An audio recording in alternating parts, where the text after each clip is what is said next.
YouTube, what's going on today, guys? It is Rikar here, and today we are going to be predicting what are going to be the best SMGs for Call of Duty Warzone when the new map drops and the integration happens for Call of Duty Vanguard.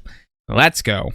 Alrighty, guys, so in today's video, we're talking strictly SMGs. The reason we're only talking SMGs here is because we're going to make a little mini-series out of this. We're going to be doing a different video every couple days talking about ARs, OMGs, shotguns, all that good stuff, just because I want to get a little bit in detail here. And as you can see right here, we have stats from True Game Data. If you guys don't know who he is, he's on YouTube here. He gives awesome stats. He has a whole website here, truegamedata.com. And he has basically every stat for every weapon you could ever want to use in Call of Duty Warzone and Vanguard as of right now. So these are the base stats of these weapons. So attachments can change these drastically.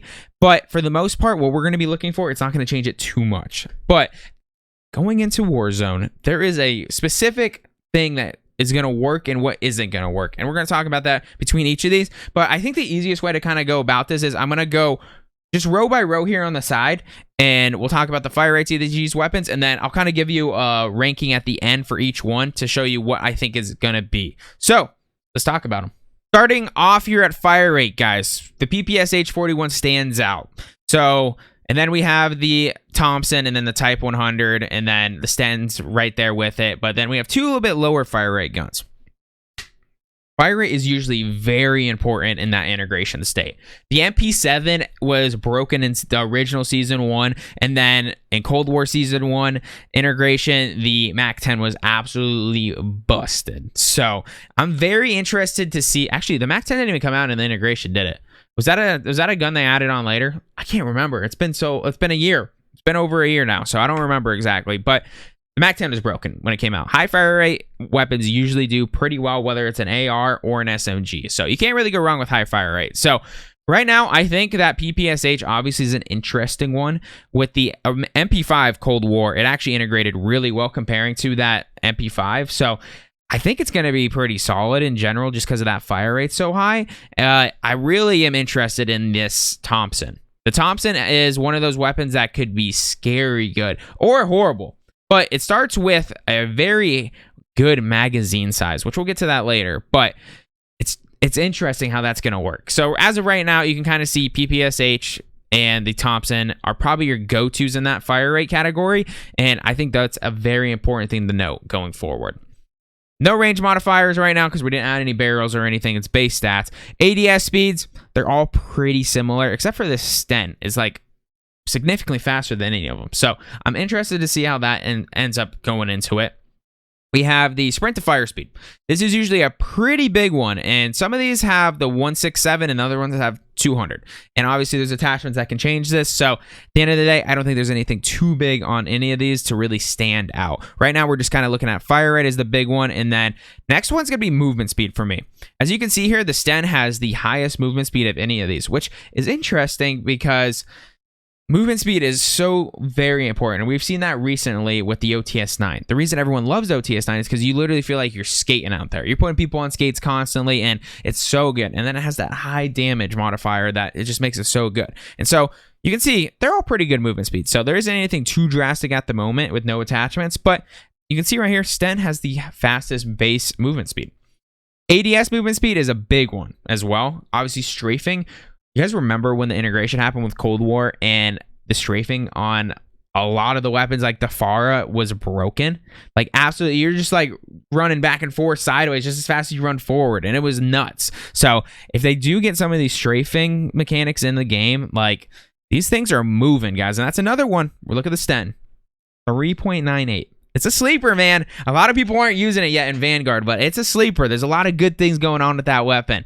But you can kind of see the other ones are somewhat similar, so nothing too drastic other than this one right here, the Owen. The Owen shouldn't even be labeled. Like, if you've used it in the game, it shouldn't even be labeled, guys, like as an SMG. It feels like an AR. It's weird, and it looks weird. No recoil and stuff just because it's the base stats. Bullet velocity, you can see it's all the same. And then here's the big one. Reload time. Reload time is one of the biggest things for an SMG because you're going to run out of bullets at some point using SMG in a close fight. Like, it's just inevitable because that's just how it works. You have to kill people that are downed and all that stuff. Unless you're using a throwing knife, maybe you can get it off and pull it off great and somehow kill 3 or 4 people in one clip. But you better not miss a shot. Most of the time, you're going to get 1 or 2 and then you're going to have to reload. Right now, Thompson has the slowest one. Other than that, pretty similar for the most part. There's really nothing too crazy. And obviously, you got a bigger mag on there. You're going to change your reload speed and all that stuff. So right now, 50 round mag is the biggest one, and it makes sense. All the other ones are pretty similar in time to reload and similar size, so it makes sense. The interesting thing about the mag size, though, is all of these have bigger mags, but they have different bullet types as well. So I'm interested to see how those are going to be and which ones you're going to be able to use what, because I'm sure there's going to be some weapons that don't attach correctly and all that good stuff. Like I said, we don't know how these are going to integrate exactly, but we can kind of get close here. Okay, so now that we've seen all the stats on these base weapons, nothing too crazy. I kind of skipped the hip fire just because they're pretty much the same other than the Ppsh. Other than that, they're basically the same. All right, ranking these guns. The reason I like the Thompson a lot is because of that fire rate, like I said earlier, and then that 50 round mag to start. That's a big mag to start. But if you've used the Thompson, 50 rounds is almost nothing. We're going to have to use a bigger one, and it's going to slow down the movement speed on it. So I'm going to rank it currently as like an A tier weapon, just purely out the fire rate. The fire rate, I think, is going to carry this weapon, and it's going to be very solid. The MP40, I love it in Vanguard. And it's not broken in Vanguard. A lot of people want to say it's broken.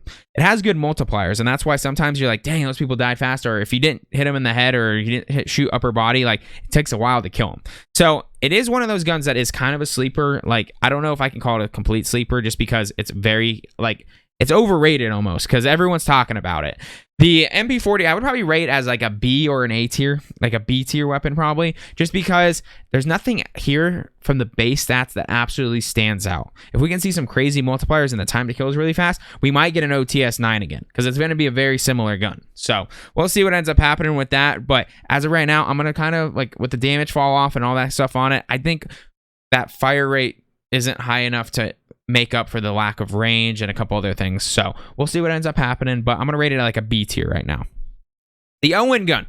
Like I said, this gun shouldn't even be on this list. It's an SMG somehow, but it feels like an AR and it looks like an AR and it's just weird, guys. I don't know. It's a weird gun.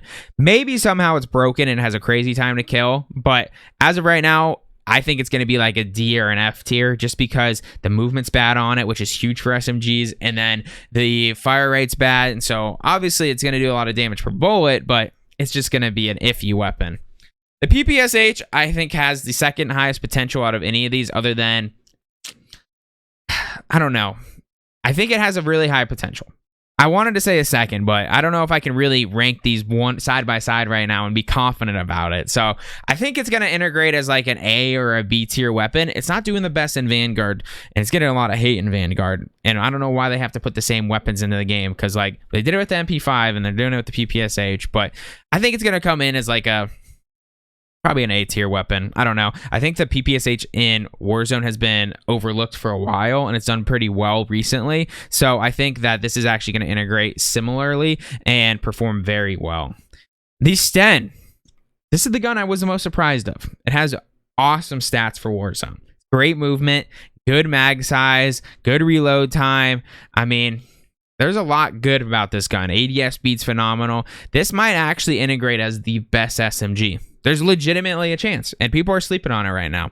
I don't know. Those stats are very solid, so I'm interested to see where it goes. The only thing that kind of scares me is it doesn't actually scare me. It's in between fire rate. It's like not the highest in the game and not the lowest in the game, so it's right in the middle. So if it has decent multipliers, like we're going to be running into an overpowered weapon real quickly. And then the Type 100, this one's interesting right now because there's some builds right now that you can literally kill people with 2 bullets with. So there's some attachments that are just straight broken on this weapon. Are they going to fix those before the integration? Who knows? But it's an interesting weapon. It feels solid. I mean, we all know the Type 100 literally back from the World at War days. It could be good. It's got a good fire rate. It's got good movement for the most part. The hip fire is good on it. Mag size a little small at 30. It's the smallest of any of them. So we'll see what we can end up adding on there to make it better. But I'd probably rank it as like a B tier weapon to start. Maybe A tier as well. So we have a few A tiers. We have a couple potential S tier with Sten. We have the A tier with a couple other and an F tier with the Owen. So, guys, I don't know. I would probably, if I was going to level these in an order, I'd probably level... I did the MP40 first just because it was broken right now in Vanguard, but I'd probably level in order the Sten, MP40, Thompson, Type 100, PPSH, Owen Gun. The only reason I did that PPSH so low on that list is because it's the same gun as already in the game. It's kind of boring, let's be honest. So if you're really going to want to use a second PPSH because it's broken and not have a good time, go for it. Maybe it'll end up being broken. But for the time being, I don't really have any excitement to want to level that gun, to be completely honest. So that's why I had it so low on that. But that's going to be it for me today, guys. I hope you guys did enjoy today's video. It's just a little bit something different. Just throwing it together here. Trying to make some guesstimates because, you know, there's a lot going on in this game. There's a lot of integration that's going to happen. There's a lot of attachments. There's a lot of everything. So hopefully we're right. We'll see at the end of the day. I had the predictions. I'm going to write them down for you guys, and we'll end up having a list at the end of it, what my predictions were and where they end up falling in. So I love you guys. Have a great rest of your day, and I'll catch you guys later. Peace.